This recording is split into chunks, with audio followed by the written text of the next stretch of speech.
విశ్వశక్తి ఖాళీ అయితేనే ఎందుకు వస్తుంది అంటే, ఇప్పుడు బిందె ఖాళీ లేకపోతే నీళ్ళు నింపగలుగుతామా అండి? బిందె ఖాళీ చేయకపోతే ఆల్రెడీ నీళ్ళు ఉన్నాయి, మరి నీళ్ళు ఎలా నింపుతాం? ఒకవేళ నింపినామనుకో పడిపోతాయి. అంటే బిందెని ఎందుకు ఖాళీ, బుర్రని ఎందుకు ఖాళీ చేయాలి మన మనస్సుని అంటే, ఆల్రెడీ చెత్త ఆలోచనలు నీ లోపల ఉన్నాయి, ఖాళీ లేదు. విశ్వశక్తి వస్తే బయటకు వెళ్ళిపోతుంది తప్ప నీ లోపలికి రాదు. అందుకనే వేస్ట్ ఆలోచనలు, నిన్నటి నీళ్ళు ఎప్పుడు వేస్టే, అవి పారబోయాలి. నిన్నటి నీళ్ళతో మనం చేయం కదమ్మా వంట, అందుకని నిండు బిందుతో వంట చేస్తాం. అంటే నిన్నటి నీళ్లు పనికిరావు కాబట్టి పారబోస్తాం, నిన్నటి ఆలోచనలు కూడా ఈరోజు పనికిరావు. ఇప్పుడు లింగంకి పూజ చేసిండ్రు నిన్న, ఫస్ట్ ఏం చేస్తాం? లింగం గుడికి పోయి, శివుని గుడికి పోయి ఏం చేస్తాం? నిన్నటి మాలిన్యాన్ని తీసేస్తేనే కదా శివుడు కనిపిస్తాడు. మరి శివుడు కనిపించకపోతే, నిన్నటి మాలిన్యం తీయకపోతే పూజ ఎట్లా చేస్తాం? అందుకని నిన్నటి మాలిన్యాన్ని తొలగించి శుద్ధి చేసి మళ్ళీ కొత్త పూజ చేస్తాం. అంటే నిన్నటి ఆలోచనలని మనం పొయ్యిరండని బయటకు పంపాలి. పంపించేసి బుర్రని ఖాళీ చేసి శ్వాస మీద ధ్యాస పెడితే పరమాత్మ శక్తి అంతటా ఇలా జల్లెడతో ఇట్లా అల్లుకొని ఉన్నది, రెడీ ఉన్నది మన దగ్గరికి రావడానికి. వీడియోలో చూపించిన కదా నేను మీకు, వీడియోలో ఎట్లా ప్రతి ఫోన్లో వీడియో చూడొచ్చమ్మా మనం. ఇట్లా పైన మనకి మొత్తము ఆకాశంకి కింద మనకి మొత్తం విశ్వశక్తి ప్రాణశక్తి మొత్తం ఇలా జల్లెడలాగా అల్లుకొని ఉంది మన మీద, రెడీగా ఉంది మన లోపలికి రావడానికి. కానీ మనం రెడీగా లేము. మనం ఎప్పుడు రెడీ అవుతాం? మన బుర్రని ఖాళీ చేసినప్పుడు. ఎప్పటికీ ఎలా ఉండాలంటే ఈ క్షణంలో ఉండాలమ్మా. మనం ఎలా ఉంటాం? గతం లేకపోతే భవిష్యత్తు. ఈ రెండింటి వల్ల ఏమవుతుంది? మన ఎనర్జీ ఖర్చు అవుతుంది, వచ్చే ఎనర్జీ రాదు. అందుకనే మనం ఎనర్జీని సంపాదించుకుంటూ దిక్కు లేకుండా మొత్తం పోగొట్టుకోవడానికి తయారైంది. మొత్తం పోగొట్టుకొని మన శరీరంలో నాడులన్నీ కుంచుకపోయి రోగాలు స్టార్ట్ అవుతుంది. రోగాలు రావడానికి కారణం ఒకటి పాపం అయితే, రెండవది ఆహారం అయితే, మూడవది ప్రాణశక్తి లేకపోవడం వల్ల. మన లోపల ఏం లేదు? ప్రాణం నిలిపే శక్తి లేదు. ఆ శక్తిని ఎలా పోగొట్టుకుంటున్నాం? రోజు గతం గురించి ఆలోచించి, భవిష్యత్తు గురించి ఆలోచించి, పిచ్చి ఆలోచనలు పిచ్చి మాటలతోని పోగొడుతున్నాం. అవన్నీ మూసేసినాం అనుకో పోతాయా? పోవు. తక్కువ ఆలోచించాలంటే వారానికి ఒకసారి మౌనం చేయాలి. అది మనకు అప్పుడు అలవాటు అవుతుంది. వారానికి ఒకసారి ఒక 24 గంటలు మాట్లాడద్దు. అలా చేస్తే మనకు ఆలోచనలు పూర్తిగా తగ్గిపోయి ఆ గతం గురించి ఆలోచించడం ఆగిపోతుంది. అది ఎప్పుడైతే ఆగిపోతుందో ఎక్కువ ధ్యానం అవసరం పడది మనకి. అర్థమవుతుందా? తక్కువ మాట్లాడితే, తక్కువ ఆలోచిస్తే ఎక్కువ ధ్యానం అవసరం లేదు. ఇవన్నీ ఎక్కువ చేస్తున్నాం కాబట్టి ఎక్కువ ధ్యానం చేయాలి. ఎక్కువ ధ్యానం చేస్తే ఏమవుతుంది? ఎక్కువ శక్తి వస్తుంది. నీ లోపల నుంచి అసలు శక్తి పోగొట్టుకోకపోతే నీకు శక్తి అవసరం లేదు కదా. మరి పోగొట్టుకుంటున్నావు కాబట్టి శక్తి, పరమాత్మ శక్తి, నిద్రలో వస్తున్న శక్తి మనకు ఎందుకు సరిపోవట్లేదు? నిద్రలో శక్తి ఎట్లా వస్తుందని చెప్పినా నిన్న, ఎట్లా వస్తుందని చెప్పినా, పండుకున్నప్పుడు ఏడున్నాయి రంధ్రాలు? శరీరం అంతటా సూక్ష్మ రంధ్రాలు, వెంట్రుకల కింద, ఈ వెంట్రుకల కింద సూక్ష్మ రంధ్రాలు ఉన్నాయి కదా, వాటిని స్వేద రంధ్రాలు అంటారు. ఆ రంధ్రాలు రాత్రిపూట మనం గాఢ నిద్రలో ఉంటేనే ఓపెన్ అవుతాయి. ఈ పాయింట్ గుర్తుంచుకోవాలి, మళ్ళీ అడిగితే చెప్పాలా. ఎప్పుడు వస్తాయి? కలత నిద్ర కాకుండా, అబ్బా ఎంత మంచిగా పట్టింది ఈరోజు నిద్ర, ఆ రోజు ముఖం కూడా నిగనిగలాడుతుంది. ఎందుకంటే ఎనర్జీని తీసుకున్నాం, పరమాత్మ ఎనర్జీని. ఎవరికైతే మంచి నిద్ర పడుతుందో రోగాలు రావు. నిద్ర లేకనే, నిద్ర లేకపోవడం వల్ల ఏమవుతుంది? ఎనర్జీ రాదు. ఎనర్జీ లేకపోవడం వల్ల ఏమవుతుంది? నీ లోపల ఉన్న ప్రాణమయ శరీరంలో 72,000 నాడులు కుంచుకపోతాయి, కుళ్ళిపోతాయి. దానివల్ల ఈ శరీరం మొత్తం ముసలిగా ఇట్లా కనబడుతుంది. మొత్తం అంతటికి కారణం మనకి శక్తి లేకపోవడం వల్ల. పరమాత్మ శక్తి, విశ్వశక్తి, ప్రాణశక్తి ఏమన్నా పిలుచుకోవచ్చు. అది లేకపోవడం వల్ల దాన్ని తెచ్చుకోవాలంటే ఒకటి నిద్ర. ఊకే నిద్ర పోదామా? ఎట్లుంటుంది? ఇంట్లో దరిద్రం కదా. ఊకే నిద్ర పోతా అని చెప్తాం కదా, మా పెద్దలు చెప్తారు, ఊకే నిద్ర పోతే దరిద్రం లేవంటాం. అలాగే ఎప్పుడు నిద్ర పోనో నిద్ర దేవత పెట్టింది మనకి. ఎప్పుడు లేవాలో చెప్పింది, ఎప్పుడు పడుకోవాలో చెప్పింది. అందుకనే ధ్యానం చేస్తే మంచిది. ధ్యానం ఏం చేస్తుంది? నిద్రలో 25% వస్తే ధ్యానంలో 100కు 100 ఎనర్జీ వస్తుంది మనకి. అంటే 3 ఇంతలు పెరుగుతుంది. అర్థమైంది కదా? 3 ఇంతలు పెరుగుతుంది. అసలు వినాయకుడు చిన్నగా ఉన్నప్పుడు తపస్సుకి వెళ్తాడండి. చిన్న ఉన్నప్పుడు తపస్సుకి వెళ్తాడు. తపస్సుకి వెళ్తే ఇంద్రలోకం నుంచి అందరు వచ్చి ఆ వినాయకుడిని గందరగోళం చేయడానికి ప్రయత్నం చేస్తే నాగులన్నీ భూమి మీదకి వచ్చి ఆ ఆకాశంలో ఆ నాగుల అన్నీ కూడా ఆయనకి కాపలా కాసినాయి. కాపలా నా తపస్సు అంటే చిన్నప్పుడు తపస్సు కూర్చుంటే పెద్దగా అయ్యేదాకా లేవ్వలేడు ఆయన. మామూలు మనిషి కాదు ఆయన. చూడండి, ఈ కళ్ళు మూసుకోవడం దేనికని పిచ్చిగా ప్రశ్నిస్తారు గణపతి కాడ కూర్చొని. మరి ఆ గణపతే చిన్నగా బుల్లి గణపతిగా ఉన్న అతను పెద్దగా అయ్యేంత వరకు కళ్ళు మూసిందంటే కళ్ళు తెరవలేడు. తెలియదు మనకి ఈ విషయం. అంటే ఎన్ని సంవత్సరాలు పాములు కాపలా కాసినాయి ఆయనకి తపస్సు భంగం కాకుండా. అలాంటి పాములని నగలుగా మార్చుకొని అన్ని పాముల నగలు వేసుకున్నాడు. చూసారా? మీరు గమనించండి, గణపతికి ఏ నగలు ఉంటాయో అన్ని పాముల నగలే ఉంటాయి. నడుముకి పాము నగనే, కండకి, అన్నిటికీ ఏడన్నా చూడు మెడలో ఆ పాములన్నింటినీ వాటికి ఇచ్చిన వరం. మరి గణపతికి ఆ తలకాయ ఎందుకు పెట్టిండు? ఒకప్పుడు గజాసురుడు అని రాక్షసుడు ఉండేవాడు. ఆ రాక్షసుడు తపస్సు చేసి చేసి చేసి బాగా శక్తిని సంపాదించుకొని పరమేశ్వరుని ప్రత్యక్షం చేసుకు. పరమేశ్వర నువ్వెక్కడుందాడు? నాలోనే ఉండాలి, ఆల్రెడీ నీలో ఉన్నాను అంటాడు. నాకు అది కాదు, నువ్వే కావాలి అంటాడు. సరే అని చెప్పి తదాస్తు అని చెప్పి ఆ శివుడు వచ్చి పొట్టలో కూర్చుంటాడు. అప్పుడు ఏం చేస్తాడు? లయం చేసేవాడు లోకంలో లేకపోతే లోకమంతా ఎలా అయిపోతుంది? ఈ ముగ్గురు లేకపోతే లోకమంతా గందరగోళం అవుతుంది. బ్రహ్మ, విష్ణు, మహేశ్వరు. అయితే లేడని చెప్పి నారాయణుడు, బ్రహ్మ వీళ్ళందరూ వేషాలు కట్టి నాటకాలు ఆడి ఆ గజాసురుణ్ణి మెప్పిస్తారు. మీ నాటకం చాలా బాగుంది, మీరు ఏదన్నా కోరుకోండి, నేను తప్పకుండా ఇస్తానంటే నువ్వు మాట తప్పవు కదా అంటాడు. మాట తప్పే వంశం కాదు అది. నేను చాలా గొప్పగా తపస్సు చేసి శివుణ్ణి పొందినవని మాట ఎందుకు తప్పుతాను, మీరు ఏదన్నా కోరుకోండి ఇస్తా అంటాడు. అప్పుడు నీ కడుపులో ఉన్న శివుడు కావాలి మాకని కోరుకున్నాగానే పొట్ట చీల్చి ఆ శివుడు వస్తాడు. అప్పుడు నువ్వు నా పొట్టలో ఉంటానని మాట ఇచ్చినావు కదా శివ, ఇది తప్పు కదా నీది అని అడుగుతాడు గజాసురుడు. మరి నీ పొట్టలో నువ్వు నన్ను ఎందుకు పెట్టుకున్నావు అని అడిగితే అప్పుడు చెప్తాడు. అందరూ గజాసురుడు అంటే ఏంటిదండి? ఏనుగు. ఆ ఏనుగు ఏం చెప్తుందంటే నాది మందబుద్ధి అట, నాకు అసలు బుద్ధే లేదట, నాది మందబుద్ధి అని అందరూ అంటున్నారు, అందుకే నేను తపస్సు చేసి నిన్ను గెలుచుకున్నాను, నాకు ఎక్కడ మందబుద్ధి ఉంది, లేదు కదా అని చెప్పి చెప్తారు. సరే, నాకు ఇప్పుడు నా పొట్టని చీల్చి నన్ను చంపేసి నువ్వు వెళ్ళిపోతున్నావు కదా, ఏదో ఒక రోజు ఎప్పటికైనా నేను నీ దగ్గర ఉండేలాగా నాకు కనీసం వరం, నువ్వు నా దగ్గర ఉండకపోయినా సరే ఇప్పుడు నేను నీ దగ్గర ఉండేలాగా నాకు వరం ఇవ్వు అంటాడు గజాసురుడు. తదాస్తు అంటాడు. అన్నిటికీ తదాస్తు అంటాడు ఆయన. సరే అని చెప్పి వాళ్ళందరూ వెళ్ళిపోతారు. ఈ గజాసురుడు ఏమవుతాడు? ఏనుగుగా మారిపోతాడు. ఏనుగుగా మారిపోయి ఒక చోట కూర్చొని తపస్సు చేస్తూ ఉంటాడు ఏనుగు. కొన్ని సంవత్సరాలు తపస్సు చేస్తాడు, అసలు లేవనే లేవడు. ఆ తపస్సులో బుద్ధి వికసిస్తుంది ఆయనకి.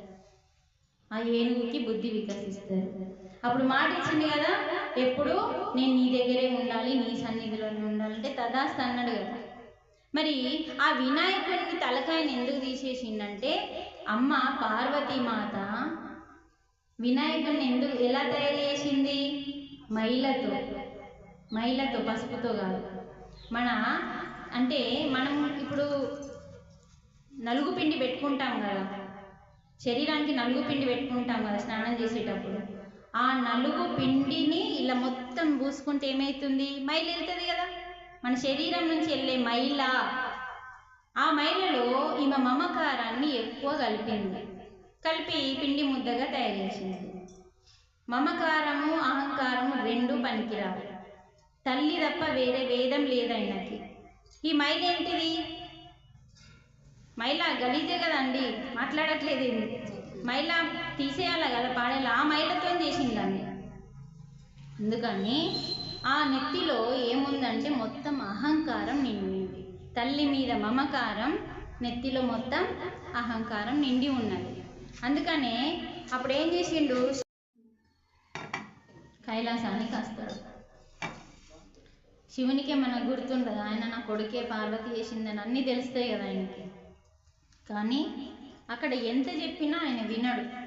అప్పుడు ఇంకా వేరే పుత్రులు పుట్టే అవకాశం లేదు. ఆల్రెడీ కుమారస్వామి వచ్చేసిండు, తర్వాత వినాయకుడు, ఇంకా వేరే పుత్రులకు అవకాశం లేదు. మరి గజాసురుడు నా దగ్గర ఉండాలి అంటే ఇది ఒకటే అవకాశం. ఈ అహంకారం నెత్తిని తీసేయాలా, ఆ బుద్ధి వికసించిన నెత్తిని తీసుకొచ్చి పెట్టాలి ఇక్కడ అని చెప్పి, అహంకారము మమకారము ఎవరికైతే ఉంటుందో వాళ్ళు ఎన్నటికీ ఎదగరు, నాశనమే అని చెప్పడానికే మనకి వినాయకుని తలకాయని తీసేస్తాడు. మరి అహంకారము మమకారం ఎక్కడ ఉంటుంది? తలకాయలనే కదా, ఇక్కడనే కదా ఉండేది. అందుకని దీన్ని తీసేసిండు. దీన్ని తీసేసి ఏం చేసిండు? అహంకారము మమకారము అని తలని తీసేసి బుద్ధిని వికసించిన గజాసురుని తలని తీసుకొచ్చి అక్కడ మనకి ఆ చిన్న బాలుడికి అంటబెట్టేస్తాడు. తర్వాత తన శరీరాన్ని అది పెట్టగానే ఏమవుతుంది? చిన్న బాలుడుగా ఉన్న అతనికి పొట్ట పెద్దగా మారిపోతుంది. అప్పుడు ఏనుగుని చూస్తాం కదా, పెద్ద పెద్ద చెవులు. వీటన్నింటికి ఏం సందేశం ఇస్తున్నాడు? చిన్న నోరు, అసలు నోరే కనబడదు, అంత తొండమే కనిపిస్తుంది. చిన్న నోరు అంటే తక్కువ మాట్లాడితే ఎక్కువ పనులు చేయాలి. మనం ఏదైనా ప్రోగ్రాం పెట్టుకున్నప్పుడు ఏం చేయాలంటే తక్కువ మాట్లాడి ఎక్కువ పని చేస్తే సక్సెస్ అవుతుందా లేదా? నువ్వు పని తక్కువ చేసి ఎక్కువ మాట్లాడితే పని ఆనే ఉంటుంది. అది చెప్పడానికి వినాయకునికి చిన్న నోరు. అందుకని తక్కువ మాట్లాడు, ఇంకా మాట్లాడకుంటే మంచిది, పని మాత్రమే చెయ్యు. ఈ రెండు అందుకే ఇచ్చిండు. మొయ్, ఈ రెండు పేర్లు ఎందుకు ఇచ్చిండు? నోరు, మొయ్యు అని తలుపులు ఇచ్చిండు. ఈ చెవులకి ఇక్కడన్నా తలుపులు ఉన్నాయా? ఎప్పుడు వినుకుంటూనే ఉండు, ఎవరిదైనా విను, అందరిది విను. కానీ నీ బుద్ధితో, నీ విచక్షణతో ఏది రైటు ఏది రాంగో అది మాత్రమే తీసుకో. అందరిది వినాలి, ఎవరిని మనం తక్కువ అంచనా వేయకుండా. అంటే వింటే అందులో నీకు ఏదో ఒకటి ఉపయోగపడుతుంది కావచ్చు, కాబట్టి అందరిది వినాలి అని చెప్పి రెండు చాట చెవులు ఇచ్చింది. చాటు చెవులను ఎందుకంటామంటే చాట ఏం చేస్తుంది? చెత్తనంతా బయటకు తోలేస్తుంది, మంచినంతా మనకిస్తుంది. అలాగే మన చెవుల ద్వారా విన్నదాన్నంతా కూడా నెమరు వేయాలి, లోపల వేసి చెత్తనంతా బయటకు తోలేసి మంచినంతా మనం తీసుకోవాలి అని చెప్పడానికి ఎక్కువ వినాలి. ఎవరైనా చెప్తున్నప్పుడు మనం నోరు పెట్టకుండా నోరు మూసుకొని ఫస్ట్ వినడం నేర్చుకోవాలి అని చెప్పడానికి చాట చెవులు ఇచ్చింది. తొండం చూడండి, తొండం అంటే ముక్కుకు సంబంధించి ఇక్కడ నుంచి ఉంటుంది, ఆయనకి వీడి వరకు ఉంటుంది. మన శ్వాస కూడా రెండు కనుబొమ్మల మధ్య నుంచి నాభి వరకే వస్తుంది. అంటే ఆ తొండం మనకేం చెప్తుందంటే ఇలా వస్తూ పోతున్న శ్వాస మీద ఇక్కడి వరకే ఇస్తున్నారు తొండాన్ని. అలా ధ్యాస పెట్టమని చెప్పడానికి ఆ తొండం అంతా పొడుగా మనకిచ్చింది. అంటే అది ముక్కుకు సంబంధించి ఇచ్చింది. చూడండి, నోరు అసలు కన్నేవాడు దీని కింద ఉంటుంది, ఇక్కడ నుంచి ఉంటుంది తొండం, ముక్కు నుంచి ఉంటుంది ఆయనకి తొండం. మరి ఆ తొండం నుంచి ఎందరో రాక్షసుల్ని చంపిండు. దాని అర్థం ఏంది? తొండం అంటే ముక్కు, ముక్కులో ఏముంది? శ్వాస ఉంది. శ్వాసని మనం ఎప్పుడైతే పట్టుకుంటామో మనలోని రాక్షసులందరూ చంపబడతారు. అందుకే తొండంతోనే రాక్షసులను చంపిండు ఆయన. తొండంతోనే అగ్నిని, తొండంతోనే నీళ్ళని, తొండంతోనే గాలిని పంపించి అలా పంచభూతాలతోని ఒక్కొక్క రాక్షసుని వధించిండు. ఈ తొండంలో రెండు రంధ్రాలు ఉంటాయి కదా, ముక్కుకు రంధ్రాలు ఉన్నట్టు ఆ తొండంకు ఉన్న రంధ్రాలతోని చంపిండు. అంటే దాని అర్థం ఏంది? ముక్కులో ఉన్న గాలితోని తను పని చేసుకున్నాడు. మనం కూడా ముక్కులో ఉన్న గాలి శ్వాస మీద ధ్యాసతో మనం పని చేసుకుంటే ఆ ముక్కుతోని తొండంతో ఎలా ఉపయోగించి రాక్షసులను వధించిందో అలాగే మన శ్వాస మీద ధ్యాస పెడితే ఏమవుతుంది, మనలోని అరిషడ్ వర్గాలు అనే రాక్షసులు గుణాలనేటి బయటకు వెళ్ళిపోయి మన లోపల ప్రేమ, కరుణ, దయ అనే మన గుణాలు మొదలవుతాయి అన్నట్టు. ఇంత అంతరార్థం ఉంది వినాయకుని విగ్రహానికి. పొట్టెందుకు ఇంత పెద్ద ఉంది? నీకు జీవితంలో ఎన్నో కష్టాలు వస్తాయి కదా, ఆ కష్టాలన్నింటినీ నీ జీవితంలో వచ్చే ప్రతి కష్టాన్ని, ప్రతి ఆటుపోట్లనన్నింటినీ అందరికీ పంచకు నీ పొట్టలో పెట్టుకొని ఎప్పుడైతే నువ్వు ఉంటావో ఏదో ఒక రోజు నీకు అది శుభాన్ని ఇస్తుంది. అందరికీ చెప్తాం మనం, కానీ ఎవరికి చెప్పాలో తెలియదు. ఎవరికి చెప్పాలి? ఇప్పుడు మనం ఏమనుకుంటాం, మన మనసులో ఉన్న విషయము ఎవరికన్నా చెప్తే భారం దిగుతుంది అంటాం. అయితే ఏం చేస్తావు, పక్కింటి వారిని నీకు మంచిగా అనిపించి పోయి వారిని చెప్తావు. నీ ఇంటి గుట్టు రహస్యాలన్నీ పక్కింటి వారిని చెప్తా, వారిని మెల్ల గటు పోయేస్తా ఇటు పోయేస్తాను పోయి 10 ఇండ్లు పని చేసి వస్తుందా లేదా? నీ ఇంటి గుట్టు ఏమైంది, పక్కింటి వారిని నీకు నువ్వు చెప్తే అవి మొత్తం ఊరంతా చెప్పేసి వచ్చింది. అందుకనే మన ఇంటి విషయాలు అంత తొందరగా ఎవరిని నమ్మకుండా చెప్పద్దు. ఎవరికి చెప్పాలి? బుద్ధి జ్ఞానం ఎవరికైతే ఉంటుందో, అమ్మలక్కలతో ఎవరైతే ముచ్చట్లు పెట్టారో వారికి చెప్పితే వారేం చెప్తారు, ఇల్లు ఇల్లు తిరిగి చెప్పరు. వాళ్ళు నీ సమస్యకి ఆన్సర్ ఇస్తారు. ఇలా ఇలా చెయ్యమ్మా మంచిగా అవుతుంది, ఇలా చెప్పు అని నీ బాధని వాళ్ళు కొంచెం ఓదారుస్తారు. అలాంటి వాళ్ళు ఎవరంటే ఒక సద్గురు లాంటి వాళ్ళు. అలా మనం ఎప్పుడు పడితే అప్పుడు వాళ్ళ ఇంటికాడ పోయి ముచ్చట్లు పెట్టారు. వాళ్ళకి సహాయం చేయాలనుకుంటే వెళ్ళు, వాళ్ళకి ఏమైనా సహాయం కావాలి నీది, అప్పుడు వెళ్ళి చెయ్యు, కానీ నోరు మూసుకోవాలి. మన ఇంటి విషయాలు చెప్పాలి. మన అత్త ఇట్లా, మన అమ్మ ఇట్లా, మా కోడలు ఇట్లా, ఇదే కదా మనం చేసే పని. అత్త పోయి కోడల గురించి చెప్తుంది, కోడలు పోయి అత్త గురించి చెప్తుంది. అందరి ఇళ్ళ నుండి చెత్త. ఇది చెప్పద్దు, మనలో ఉంచుకోవాలి. ఏదో ఒక రోజు అది శుభంగా మారుతుంది అని చెప్పడానికి. అందుకే ఇప్పుడు వాళ్ళు నచ్చి మనకు అలా బాధ చెప్పిందనుకో, మన కడుపులో దాచుకోవాలి కానీ 10 మందికి వంచుతాం. కరెక్టేనా అది? అందుకనే ఈమెకి చెప్తే అసలు ఎవ్వరికి చెప్పది, దాచుకుంటుంది మంచిది అని చెప్పి నీకు చెప్తారు. నీకు చెప్పినప్పుడు ఏం చేయాలా, ఆ సమస్యకి ఇట్లా ఉండాలి వలన ఇట్లా సమస్యకి ఇట్లా పోతుంది అని చెప్పి నువ్వు సొల్యూషన్ చెప్పాలి. అర్థమైందా? అందుకే అన్నీ నీ లోపల దాచుకుంటే కడుపు పెద్దగా అవుతుందని చెప్పడానికి చిహ్నం అంతే. చాలా చక్కటి గరక. గరక అనేది ఎందుకు అంటే, మనలో ఇవన్నీ చూడండి, 5 కర్మేంద్రియాలు, 5 జ్ఞానేంద్రియాలు, 5 పంచభూతాలు కూడా మన లోపలనే ఉన్నాయి. పంచభూతాలు లేకపోతే మనం తయారు కామండి. పంచభూతాలతో ఈ శరీరం తయారైంది. అలాగే పంచ జ్ఞానేంద్రియాలు, నేను చెప్పినాం కదా జ్ఞానేంద్రియాల గురించి, కర్మేంద్రియాల గురించి, అవి 10. పంచభూతాలు 5, ఎన్నైనాయి? 15. పంచ ప్రాణాలు మన లోపల ఉన్నాయి. అవేంటి? ఈ శ్వాస మీద ధ్యాస పెట్టి లోపలికి తీసుకున్నప్పుడు శ్వాస ఏమవుతుందంటే ముక్కలు అవుతుంది. 5 ముక్కలు అవుతుందండి మన శ్వాస లోపలికి. ఇక్కడ ఊపిరితిత్తుల దగ్గరికి రాగానే, ఇక్కడ మనకు ఊపిరితిత్తులు ఉంటాయి కదమ్మా, ఈ ఊపిరితిత్తుల దగ్గరికి రాగానే శ్వాస విడిపోతుంది ముక్కలుగా. 5 ముక్కలు విడిపోయి ప్రాణ, అపాన, సమాన, ఉదాన, వ్యానగా పంచ ప్రాణాలుగా మన లోపల విడివడి ఒక్కొక్క వాయువు ఒక్కొక్క అవయవాన్ని రక్షించడానికి ఆ ప్లేస్లకి వెళ్ళిపోతారు. ఇప్పుడు లాట్రిన్ బయటకు రావాలి అంటే అసలు లోపల ఎవరున్నారు? టైం కాగానే లాట్రిన్ వస్తుందా లేదా? మనకి ఎలా వస్తుంది? ఏ రోజన్నా మనం గమనించినామా? అసలు ఎలా వస్తుందంటే, ఈ ప్రాణము అనే శ్వాస ఎప్పుడైతే విడిపోతుందో అపాన అనే వాయువు ఆ కిందికి పోతుంది. కిందికి పోయి మూలాధారంలో ఉన్న మలాన్ని బయటకి నెట్టేస్తుంది. ఇప్పుడు నీలో ఉన్న మైలనంతా నెట్టేసేది ఎవరు? శ్వాస. ఇప్పుడు ఇక్కడ ఉన్నది. ఇక్కడ నువ్వేం చేసినావు? సందడంతా భోజనం చేసినావు. ప్రాణ అనే వాయువు ఈ బొడ్డు దగ్గర ఉండి నీ శరీరంలో ఉన్న అన్నాన్నంతా పిండిగా మార్చేస్తుంది.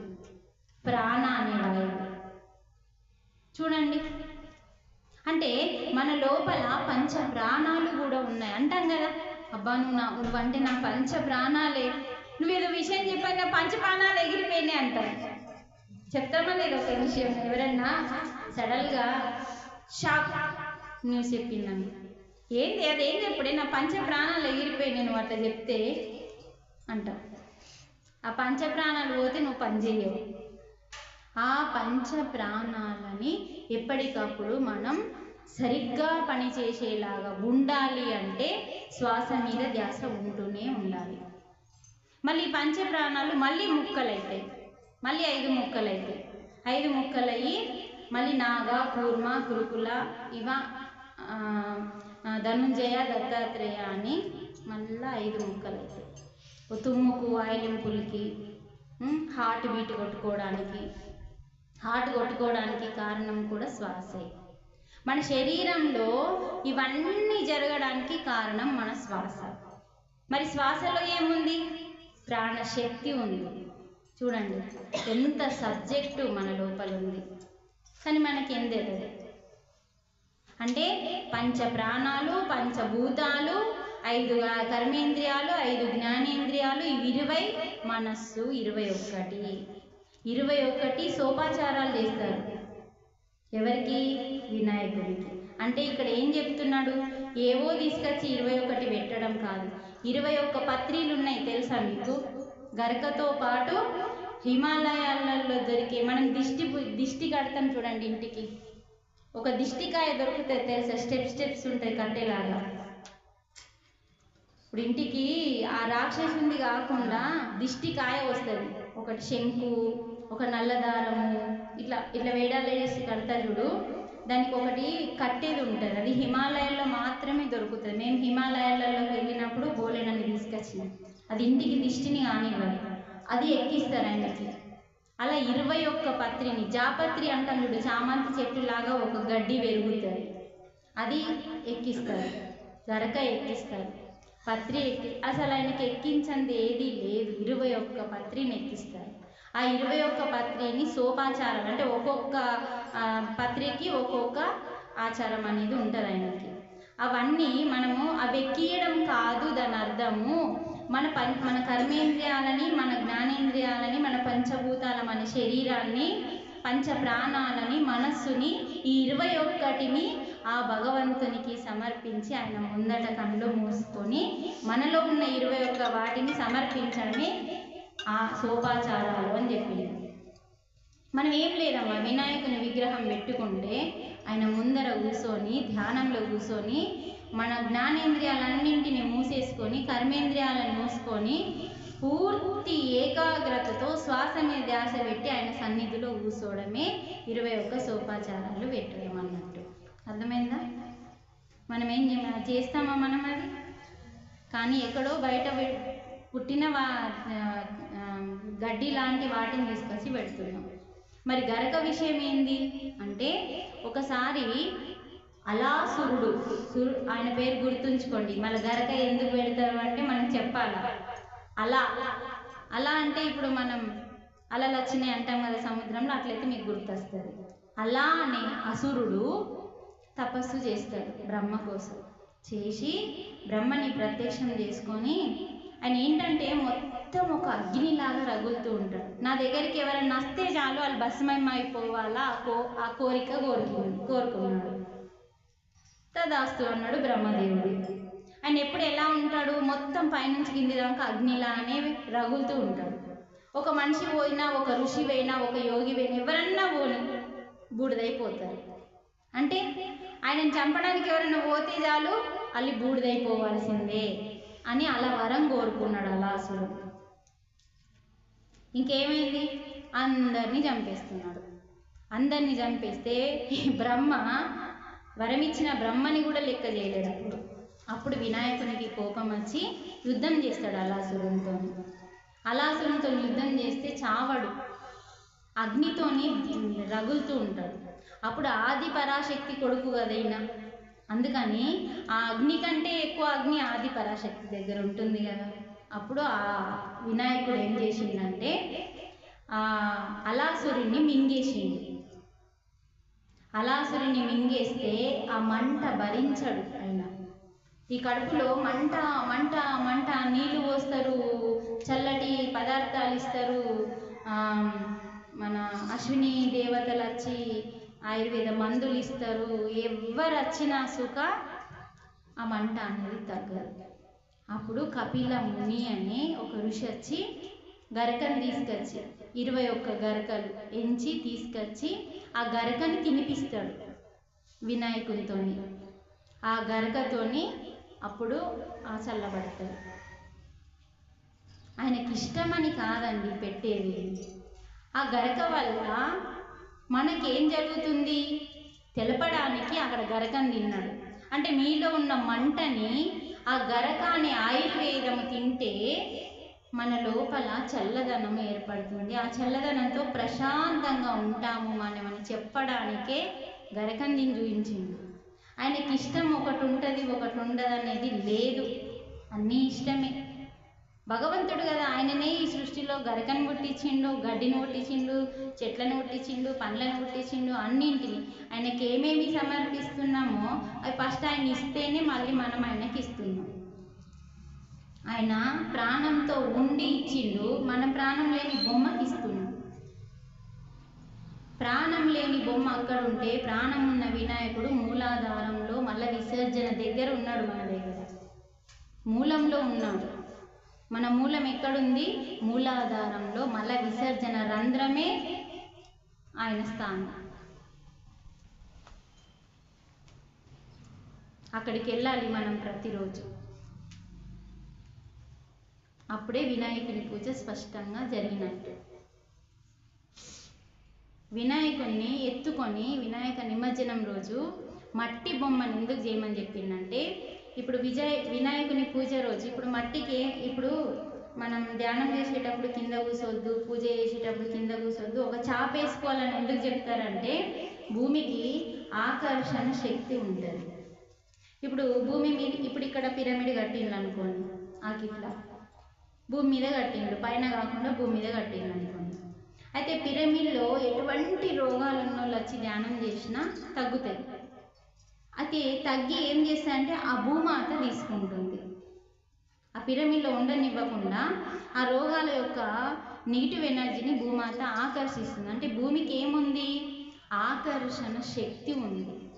అయితే ఆ మట్టితోని మనం వినాయకుడిని తయారు చేసినాం అనుకో, నువ్వు మంత్రం చదివినావు, ఆ మంత్రం శక్తి ఏం చేస్తుంది? ఆ మట్టి గుంజుకుంటుంది. అర్థమవుతుందా నేను చెప్పేది? మట్టి బొమ్మ ఏం చేస్తుందంటే, నువ్వు మంత్రం చదివినావు, శుక్లాంబరధరం విష్ణు ఇది చదివినావు, మట్టి తీసుకుంటుంది. హారతి వాడినావు, భజన చేసినావు అంటే అక్కడ శక్తివంతమైన పాటలు మంత్రాలు ఇవి చెప్తున్నప్పుడు ఇవన్నీ కూడా ఆ మట్టి తీసుకుంటుంది. కానీ ఇది తీసుకోదు. ఇదేంటిది? కెమికల్. ఇది తీసుకోదు. మట్టిని చేసినప్పుడు తీసుకుంటుంది కదా, ఈ శక్తిగా మారుతుంది. అప్పుడు ఆ మట్టి వినాయకుడు ఏమవుతుందంటే ఈ మంత్రాలతో అన్నిటితో ప్రాణం పోస్తున్నాం కదా, అప్పుడు శక్తిగా మారినప్పుడు మళ్ళీ ఈ 21 పత్రాలు ఏవైతే ఉన్నాయో అవన్నీ మనకు ఈ వర్షాకాలంలో ఏ రోగాలు రాకుండా ఈ 21 పత్రీలు మనల్ని రక్షిస్తాయి. ఈ పత్రీలు, ఈ పువ్వులు, ఆ వినాయకుడు, మట్టి వినాయకుడు ఇవన్నింటిని కలిపి మనం నీటిలో నిమజ్జనం చేస్తే ఆ వినాయకుని బొమ్మకు ఉన్న శక్తి ఆ నీళ్ళకు వస్తుంది. ఆ నీళ్ళని పూర్వం మనకి తాగడానికి ఇచ్చేవారు. అప్పుడు అవి తాగినప్పుడు మనకు వర్షాకాలంలో రోగాలు ఇప్పుడు అప్పుడు లేకుండే. ఎందుకంటే వినాయకుని నిమజ్జనం బంతి పూలు ఉంటాయి, గులాబీ పూలు ఉంటాయి, ఇవన్నీ ఆయుర్వేదం. 21 పత్రి మొత్తం పత్రి ఇంకా అన్నిటికంటే ఎక్కువ పత్రికి గరకకి ఎక్కువ ఆయుర్వేదం ఉంటుంది. అవన్నీ నీళ్ళల్లో నాని నాని నాని ఆ నీటికి ఎక్కువ శక్తిని ఇస్తాయి. యాంటీబయాటిక్గా తయారవుతాయి వాటర్. అవి మనం తాగినప్పుడు మనకి ఏ రోగాలు రాకుండా, ఏ గోళీ వాడకుండా ఆ వాటర్ని మనకి, అందుకే మన బాగులలో మాత్రమే వదిలేవారు. ఆ వాగు నీళ్ళు మనకు నల్ల నీళ్ళుగా రూపంలో వచ్చేవి పాతకాలం. అట్లా మట్టి విగ్రహానికి ఆకర్షించుకునే శక్తి ఉంటుంది. ఇప్పుడు ఎన్ని మంత్రాలు చదివినా, ఎన్ని కథలు పడినా ఆ విగ్రహం తీసుకోదు. అప్పుడు ఏమైతుంది? ఆ కెమికల్ తీసుకుని అందులో ఎత్తేస్తున్నాం. ఇంత ఉందండి వినాయకుని పండగకి. ఇందులో ఏ కొన్ని చేస్తున్నామో ఏ కొన్ని చేయట్లేదు మనం.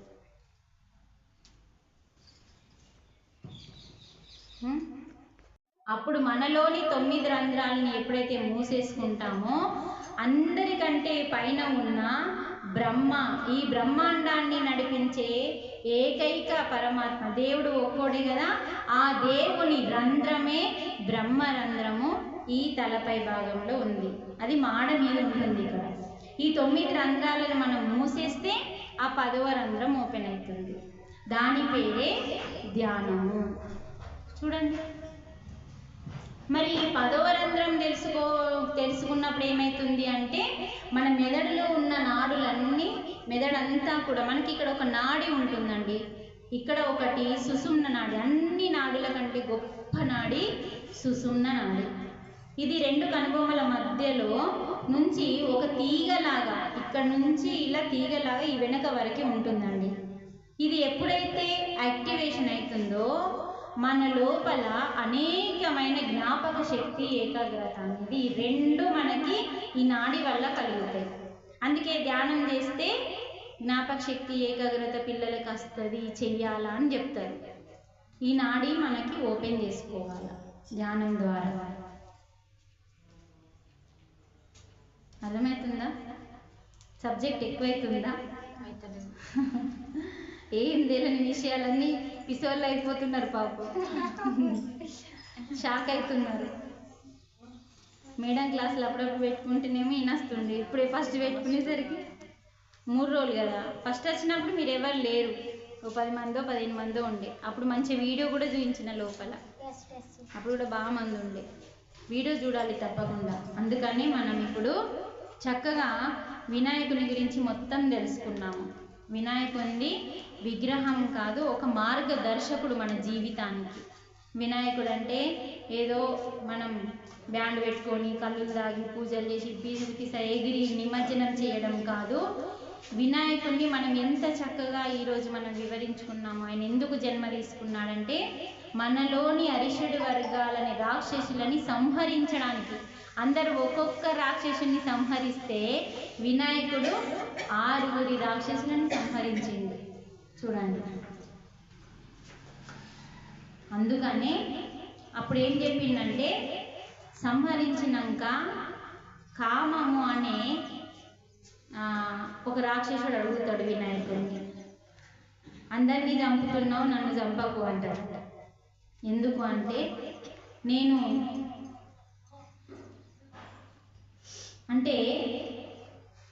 నేను ఎక్కువగా ఎవరికి హాని కలిగించను అని బతిమలాడతాడు. బతిమలాడితే అప్పుడు చెప్తాడట వినాయకుడు, నువ్వు ఎప్పుడు రహస్య అంగాల దగ్గరనే ఉండాలి కానీ బయటకు రావద్దు అని చెప్తాడట. అంటే అయినా సరే రహస్యాంగాలంటే ఏంటిది? మన చెస్ట్ కానీ, మన ఆడవాళ్ళ స్త్రీతనం కానీ, ఇవన్నీ కూడా రహస్య అంగాలు. వాటి దగ్గర, రహస్య అంగాల దగ్గర ఉండాలి కానీ బయటకు రావద్దు అని చెప్తాడట. అప్పుడు వినాయకుడు ఒప్పుకుంటాడట. ఒప్పుకొని ఒకవేళ ఉండకపోతే మళ్ళీ నేనే మీ అందరినీ సంహరిస్తాను అని చెప్పి కామానికి చెప్తాడు. అందుకనే కామం అంటే ఉట్టి కోరికనే కాదు, భార్యాభర్తల కలయిక కూడా అదే. దానికి ఎక్కువ వ్యామోహం ఉండకూడదు అని చెప్పి రహస్య అంగాల దగ్గరే నువ్వు ఉండాలి అని చెప్పి వారి లోపల కోరికని పెంచకూడదు. నువ్వు కామం అనేది, నువ్వు రాక్షసుని నువ్వు పెంచకూడదు అని చెప్పి ఆయనకి అడుగుతాడు. సరే అని చెప్పి ఒప్పుకుంటే ఆయన వదిలిపెడతాడు. అట్లా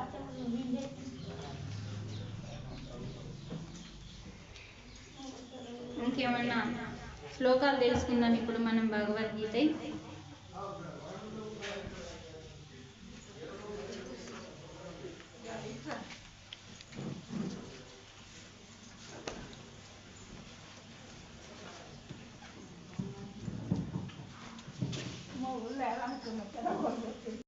కర్మాణం అంటే భగవంతుడి ఇచ్చిన జ్ఞానం, ఆత్మజ్ఞానము, బ్రహ్మజ్ఞానము. వేదాలు ఉంటాయి, ఉపనిషత్తులు ఉంటాయి, గ్రంథాలు ఉంటాయి.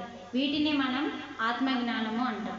ఈ ఆత్మజ్ఞానాన్ని మనం ఎప్పుడైతే తెలుసుకుంటామో, ఆత్మజ్ఞానము బ్రహ్మజ్ఞానం అంటే ఏంటిదండి? జీవుడే దేవుడు, దేవుడే జీవుడు, దేహమే దేవాలయము, అంతటా నిండి ఉన్న దేవుడు నీలో నాలో కూడా ఉన్నాడు అని ఆత్మస్థితిలో ఎప్పుడైతే నువ్వు జీవిస్తావో, ఆత్మస్థితిలో జీవించడం అంటే ఏంటి తెలుసా? సంతోషం వచ్చినా ఎగురవు, దుఃఖం వచ్చినా కుంగిపోవు. రెండింటిని ఎప్పుడైతే సమానంగా తీసుకుంటావో అది ఆత్మస్థితి. ఆ స్థితిలో నువ్వు ఉన్నప్పుడు నీకు ఆత్మ జ్ఞానం అనేది వస్తుంది. అప్పుడు బ్రహ్మజ్ఞానం అంటే ఏంటిది? ప్రతి జీవిలో పరమాత్మని చూడగలిగే స్థితి బ్రహ్మస్థితి, బ్రహ్మజ్ఞాన స్థితి.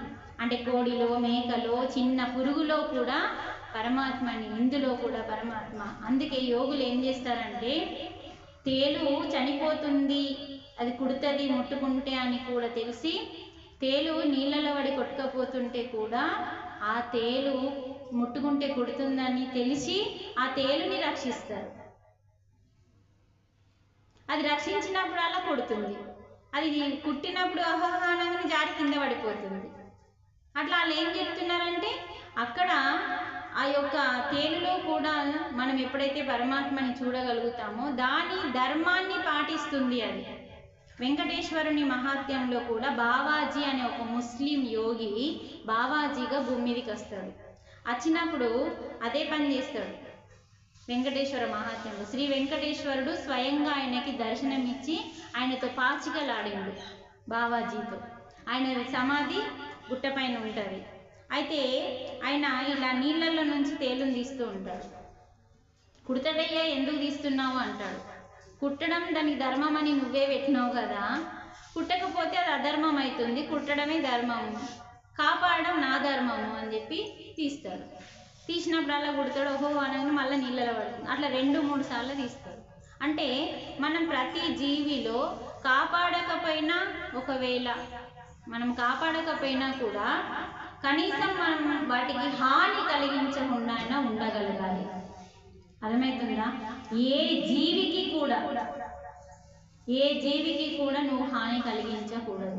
ఇప్పుడు ఆకి నూకేటప్పుడు ఓ పుట్టడి చీమలు ఉన్నాయి, కొంచెంసేపు ఆగితే ఏమన్నా పోతుందా? మనది ఏం పోదు. లేకపోతే ఏం చేయాలా? కొంచెం చీమలు వేయంగానే ఏం చేస్తుంది? అవన్నీ మోసుకొని అవి వెళ్ళిపోతాయి. అంటే ఇలా మనం కొన్ని చేస్తూ ఉంటే అవి వెళ్ళిపోతూ ఉంటాయి. కొంచెమైనా మనం అవి విషయాలు తెలుసుకుంటే అవి నుంచి మనం ఆ కర్మను తీసుకోకుండా ఉండడానికి, కనిపించని సూక్ష్మ క్రిములు అంటే ఏం చేయలేం మనం. కనీసం కనిపిస్తున్న వాటిని కూడా దొబ్బేయకుండా చీమలకి అక్కడ మనం ఏమైనా వేసినప్పుడు అవి మోసుకుంటూ ఒక దారగా వెళ్ళిపోయినప్పుడు మనం క్లీన్ చేసుకోవచ్చు. అట్లా మనము తెలిసి అన్నింటిలో, అన్ని ప్రాణాలలో పరమాత్మని చూడగలిగి అలాగే చూస్తే సరిపోదు, అలా జీవించి అతి బాధని నీ బాధగా, అదే చెప్తున్నాడు శ్లోకంలో, ఏ జీవి బాధని నీ బాధగా భావించి వాటిని రక్షిస్తావో అప్పుడు నువ్వంటే నాకు ఇష్టము. అందుకే వెంకటేశ్వరుడు బావాజీ కోసం దిగస్తాడు, దిగచ్చి వాచికలు ఆడతాడు, అన్ని ఆడతాడు, అన్నీ గెలుచుకుంటాడు. ఆఖరికి నన్ను జీవ సమాధి చేయు అని కోరుకుంటే జీవ సమాధి కూడా చేసేస్తాడు వెంకటేశ్వరుడు. ప్రాణంతో ఉండగా సమాధి చేయమంటాడు. ప్రాణంతో ఉండగా మీ వీర బ్రహ్మం గారి లాగా సమాధి అయిపోతాడు ఆయన, తెలుసా? అంతగా ఆయనని అన్నిసార్లు ప్రత్యక్షం చేసుకున్నాడు. స్నేహితుల్లాగా ఆడుకున్నట్టుగా ఆడుకునేవాడు బావాజీ. అన్నమయ్యుడు ఎన్నిసార్లు దర్శనం చేసుకున్నాడు? వెంగమాంబ. అంటే బ్రహ్మజ్ఞానము, ఆత్మజ్ఞానము అంటే అలా ఉంటుంది. దేనికి చెలించం, మంచికి చెడుకి. మంచి రాగానే స్వీట్లు వంచడం కాదు, చెడు రాగానే ఏడవడం కాదు. ఈ రెండింటి సెలబ్రేషన్ చేసుకోవడం తప్పు కాదు. మరి చెడు వచ్చినప్పుడు కూడా సెలబ్రేషన్ చేసుకోమన్నాడు పత్రిజీ. జననం ఒక మన్మరాలు పుట్టగానే స్వీట్లు వంచినప్పుడు, ఇప్పుడు నేను చనిపోయినప్పుడు కూడా స్వీట్లు వంచాలంటుండే పత్రిజీ. నేను పుట్టినప్పుడు ఎట్లా స్వీట్స్ వంటిందో, నేను చనిపోయినప్పుడు ఎవరు ఏడవద్దు, స్వీట్ పంచండి అని ముందే తెప్పించి ఉంచిండు సార్. అందరికీ స్వీట్లు వంచిపించిండు సార్ చనిపోగానే. మరణం అనేది కూడా ఒక శుభం. మనం అందుకే మొక్కుతాం కదా. మరణం చనిపోయిన వాళ్ళని ఎందుకు మొక్కుతామంటే వీళ్ళు ఈ శరీరాన్ని వదిలిపెట్టేసి ఆత్మ వెళ్ళిపోతుంది. ఆ ఆత్మ ఇంకొక శరీరాన్ని తీసుకోవడానికి పోయింది, అంతే. ఏం పోయింది? ఇప్పుడు నేను ఇక్కడికి వెళ్ళి 3 రోజుల క్లాసులు అయిపోగానే పోయి మళ్ళా బ్యాగ్ ఏరుకొని మళ్ళా ఇంకో చోటుకి వెళ్తా కదా, అలా ఇక్కడ నుంచి ఈ శరీరాన్ని వదిలిపెట్టేసి ఆత్మ అక్కడికి పోయి ఇంకో కొత్త శరీరాన్ని తీసుకొని వస్తుంది. ఇప్పుడు మన ఇంటి నుంచి మనం బట్టల షాప్ పోయి కొత్త చీర తీసుకోవడానికి ఎట్లా వెళ్తామో, తీసుకొని ఎలా వస్తామో, ఆత్మ కూడా కొత్త శరీరాన్ని తీసుకోవడానికి పోతుంది మన ఒరిజినల్ లోకానికి, మన ఇంటికి తిరిగి వస్తుంది. చెప్పినంత ఈజీ కాదు కదా. అదే మనం సాధన చేసి జ్ఞానం సంపాదించుకుంటే అది ఈజీ. అందుకని ఎవరైనా చనిపోయినప్పుడు మనం తక్కువగా కొంచెం ఆలోచించాలి. ఏడిస్తే చనిపోయిన ఆత్మకి నష్టం కలిగిస్తామని. అందుకని ఆలోచించి అడుగులు వేయాలి.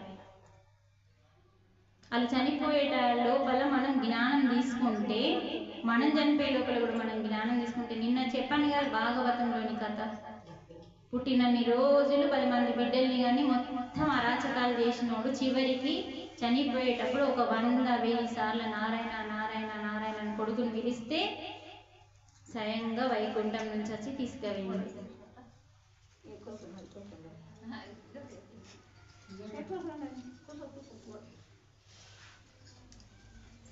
అలా ఇక్కడ మనకేం చెప్తుందంటే వీరబ్రహ్మం గారు, పాపాలు పోవాలి అంటే విగ్రహానికి పూజలు చేసినంత మాత్రాన.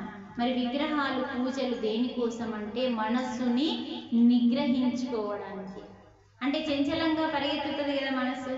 ఆ పరిగెత్తుతున్న మనసుని దేవుని విగ్రహం ముందట కూర్చొని మనసుని పరిగెత్తుతున్న మనసుని ఆ దేవుని మీద లగ్నం చేయడానికి మాత్రమే పనికొస్తుంది. కానీ పాపాలు పోవు అంటున్నాడు. ఫస్ట్ మనసు నిగ్రహం అయితే అప్పుడు పాపాలు తొలగించుకోవడానికి జ్ఞానం సంపాదించుకోవచ్చు. అందుకని విగ్రహ పూజ ఎందుకు పెట్టిందంటే పాపం పోవడానికి కాదు, మనం పరిగెత్తుతున్న చంచలమైన మనస్సుని ఒక చోట ఉకుండా పెట్టడానికి. ఆ దేవుని విగ్రహం ముందు ఒక దీపం పెట్టి ఇలా దేవుడా మొక్కేటప్పుడు కూడా ఎన్ని ఆలోచనలు వస్తాయండి, వస్తాయో లేదా? వంట పొయ్యి మీద ఏమైనా పెడితే సుఖ మనసు విగ్రహం మీద ఎక్కడుంటుంది? వంట కాడికి వస్తుంది. అలా పోకుండా ఉండడం కోసము విగ్రహ పూజ పెట్టింది. మనం అలా విగ్రహ పూజ చేసి చేసి చేసి మనసుని నిగ్రహం చేసుకొని ఆ మనస్సుతో ధ్యానం చేయాలి అని చెప్పింది. అక్కడ ఆగిపోవద్దు. విగ్రహ పూజ చేయాలి, దీపం పెట్టాలి, అక్కడే ధ్యానం కూడా చేసుకోవాలి. మనసు అంత తొందరగా మన వశం కాదండి. ఇలా దొరకబడుతున్న కొద్దీ అలా పరిగెడుతూ ఉంటుంది. అందుకని విగ్రహం పెట్టుకొని మనం ఎప్పుడైతే దీపం పెట్టి అగరబత్తులు పెట్టి పూజ చేస్తామో ఆ పూజ అనేది మన మనస్సుని నిగ్రహించడం కోసం. ఎప్పుడైతే నిగ్రహించినామో చంచలమైన మనస్సు నిశ్చలమవుతుంది. నిశ్చలమైన మనసు ఏమవుతుంది? సాధన ద్వారా నిర్మలమవుతుంది. నిర్మలమైన మనసు ఏమవుతుంది? శూన్యమవుతుంది. శూన్యమైనప్పుడు బ్రహ్మరంధ్రం ఓపెన్ అవుతుంది. నువ్వెన్ని పూజలు చేసినా ఇది ఓపెన్ కాదు. ఇది ఓపెన్ కావాలి అంటే మనసుని శూన్యం చేయాలి. ఫస్ట్ మనసు నిగ్రహం కావాలి. విగ్రహం మన నిగ్రహానికి విగ్రహం అర్థమైంది కదా. దేవుని విగ్రహాలు, దేవుని ఆలయాలు ఎందుకంటే వారి రూపాన్ని చూడగానే వారు చెప్పిన జ్ఞానం మనకి స్మరణకు రావాలి. కృష్ణుని చూడగానే భగవద్గీత, రాముని చూడగానే ధర్మం, రామాయణం ఇవి గుర్తుకు రావాలి. గుర్తుకు రావడం కాదు, అవి మన ఇంట్లో ఉండాలి, మనం చదవాలి. కానీ మనకి ఏం అర్థం కావట్లేదు. పెట్టింది కదా చేద్దాం, కోరిక కోరుదాం.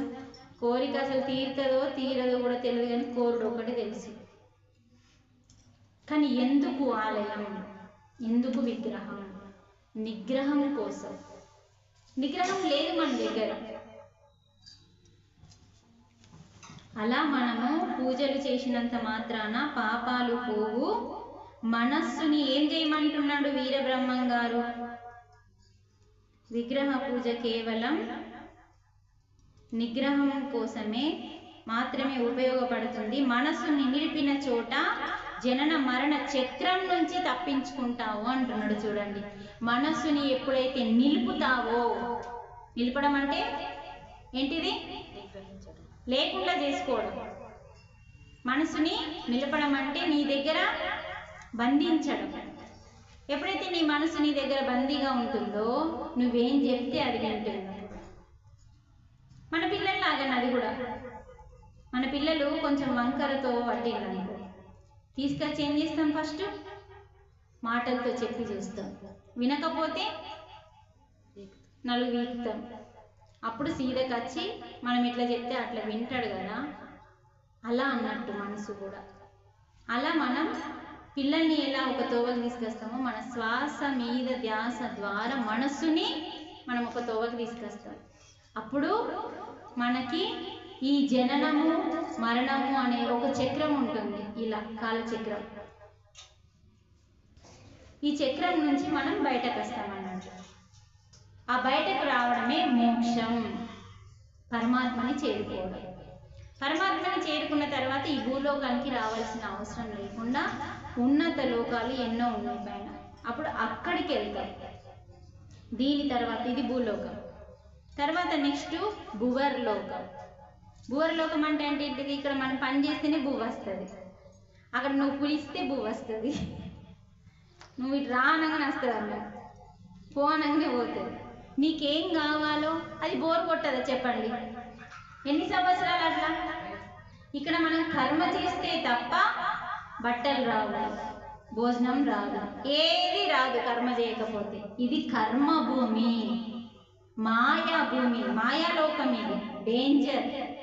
ఇదేం చేస్తుందంటే మాయలో పడగొట్టేస్తుంది మనల్ని. ఏం మాయా? ఇవన్నీ శాశ్వతం అనుకునే మాయ. ఇల్లు శాశ్వతమా? ఇంట్లో ఉన్న వస్తువులు, కారు, బిల్డింగు ఏవి శాశ్వతం కాదు. వాటిలో ఉన్నది మన మాయ అంతా. వాటి మీద వ్యామోహం పెంచుకున్నాం. కానీ శాశ్వతమైంది ఒక్కటే, అది మనము. మనము అంటే శరీరం కాదు, ఆ శరీరాన్ని నడిపించే ఒక శక్తి, అదే ఆత్మశక్తి. ఆ ఆత్మశక్తి శాశ్వతం. ఈ ప్రపంచంలో ఒక్కటే శాశ్వతం, ఆ ఒక్కటే దేవుడు. ఆ దేవుడే ఆత్మ. అందుకని ఇవన్నీ ఉన్నన్ని రోజులు అనుభవించాలి. కానీ ఏం చేయాలి? అనుభవించాలి. మీకు అన్నీ ఉన్నాయి, అనుభవించండి. దాని మీద ప్రేమలు పెంచుకోవద్దు. ఇది లేకపోతే నేను లేను, నేను కారు లేకపోతే నేను బయట పోనే పోకు. ఇలా ఉండకూడదు. బస్సులో ఎక్కాలి, ఆటోలో ఎక్కాలి, ఆఖరికి నడవాలి. నీకు ఎలా సౌకర్యంగా ఉంటే ఉన్నాయి. నీ లోపల ఆస్తుంది, నీకు ఇంట్లో అన్ని వస్తువులు ఉన్నాయి, అనుభవించు. కానీ అనుభవించేటప్పుడు వాటి మీద ప్రేమని పెంచుకోకు. అది చెప్తున్నాడు ఇక్కడ. పెంచుకున్నామనుకో, ఒకనాడు అది పోయిందనుకో, నీ పరిస్థితి ఏంటి? అందుకని కారు ఉంటే వెళ్ళు, లేకపోతే నడువు. అర్థమైందా? ఈజీగా అర్థమవుతుంది. అంటే జీవితం మన చేతుల్లో ఉందా, దేవుని చేతుల్లో ఉందా? మన చేతుల్లో ఉంది. నువ్వు ఎట్లా మలుచుకుంటే అట్లా మలుగుతుంది. అందుకని మన జీవితం మన చేతుల్లో, మన ఆరోగ్యం మన చేతుల్లో. మన జీవితం మన చేతుల్లో ఉంటే మన ఆరోగ్యం మన చేతుల్లో ఉంటుందా? ఉండదు. ఒక్క మనసుని బందీ చేసుకోవాలంతే. అప్పుడు బుద్ధి వికసిస్తుంది. అందుకే కర్మయోగం ఏం చెప్పిండు? ఆత్మబుద్ధితో కర్మలు చేస్తే పరమ పదమే నీదవునని విపులముగా చెప్పితివమ్మ గీతామాత. నిన్న చెప్పినాం మనం. అంటే మనసుతో కర్మలు చెయ్యకూడదు, అది మైలగా ఉంటుంది, అది అన్ని తుచ్చమైన పనులే చేపిస్తుంది. ఎలా చేయమంటుండు కర్మలని? ఆత్మస్థితిలో, బుద్ధితో. ఈ రెండింటితో మనం ఎప్పుడైతే కర్మలు చేస్తామో ఏమైతుంది?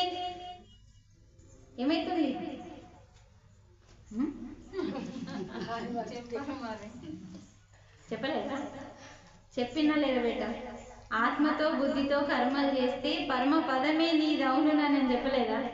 అంటే సృష్టిలో ఉన్నత స్థానాన్ని పొందుతావు అంటున్నాడు. మరి కర్మతో పాపం చేస్తే జన్మకి కారణమవుతాడు. పాపాలు చేస్తాం, పుణ్యాలు చేస్తాం.